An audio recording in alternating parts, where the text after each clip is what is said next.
Hi, Drew here from Key Information Systems. Storage has traditionally come in two forms, block and file. Generally speaking, block is considered primary storage and is great for high-performance applications, virtual environments, and all the things we typically work with. File, on the other hand, sits on top of block storage and is typically easier to access and manage. Where block and file run into issues is the use of metadata. Metadata is considered the data about the data and tracks where the information is. In the case of block storage, you have a cluster of servers communicating who is doing what so that they don't run into each other or end up in the same place. The issue with that being is if two servers are writing to the same block at the same time, whoever writes last wins, and the data from the first server is corrupted. From a file standpoint, metadata and all this communication creates scaling limitations because that data can only get so large before you can't track it anymore. Today, a third form of storage was designed to solve scaling issues. Object storage. The thought process behind object storage is to remove the reliance on metadata. In the past, the metadata served as a map to locate the data you were looking for. What object did was get rid of that map. The idea of object storage is kind of novel. It solves the issue of scalability by removing the metadata, but added the ability to locate the information using a mathematical algorithm. The algorithm is used when objects get written into the system as a way to distribute the data amongst the various storage systems within the object pool. So while there isn't metadata, there is some degree of intelligence in that all the systems that are part of the object storage have some way of notifying each other of their presence, otherwise known as the object ring. When new data is written into the object ring, a system has to accept that data and distribute it out amongst multiple storage servers within the pool.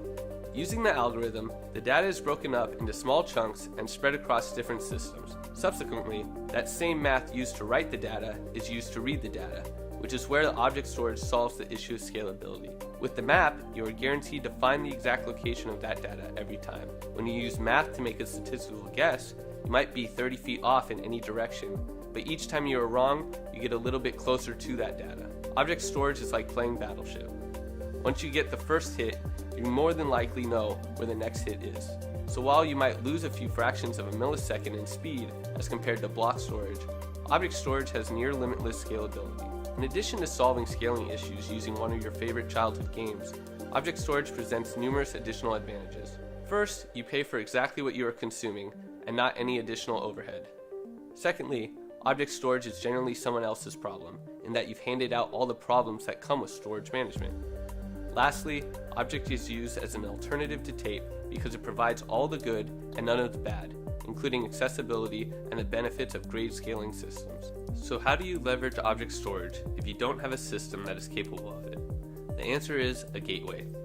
A gateway acts as an intermediary and serves up unstructured data over a NAS protocol. The gateway then presents that data to users as regular network storage.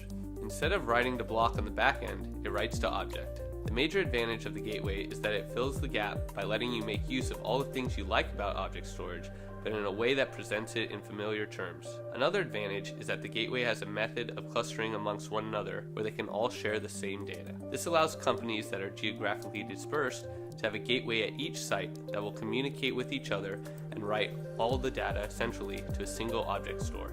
Before, if you had 5 locations and a terabyte of data, you had to have 5 terabytes of capacity to be able to keep a copy of that data at each site. Now, using a gateway, you can store the data centrally in the object pool and only need to keep 1 terabyte of data.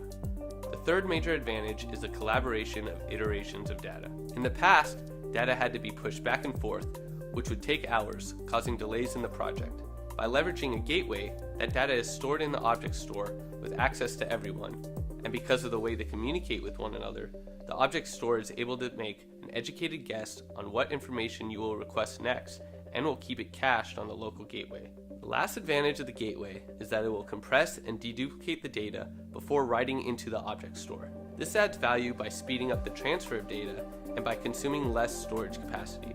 While the advantages of object storage are endless, leveraging a solutions provider like KeyInfo can only sweeten the pot. First, we encrypt all data by default, and unlike other providers, we are not a public cloud. Secondly, we support non-traditional forms of access. For many of our clients who are leveraging our backup or disaster recovery services and have an MPLS or other private way of reaching us, we are able to add object or an access layer to the object store in that configuration, so they don't have to set up a separate way of connection. Lastly, we are a Switch data center partner. For companies that are already in Switch, the cost of object access with Key Info is as little as a cross connect. To learn more about Key Info's storage as a service solution or our partnership with Switch, visit our page at www.keyinfo.com/keycloud-stas.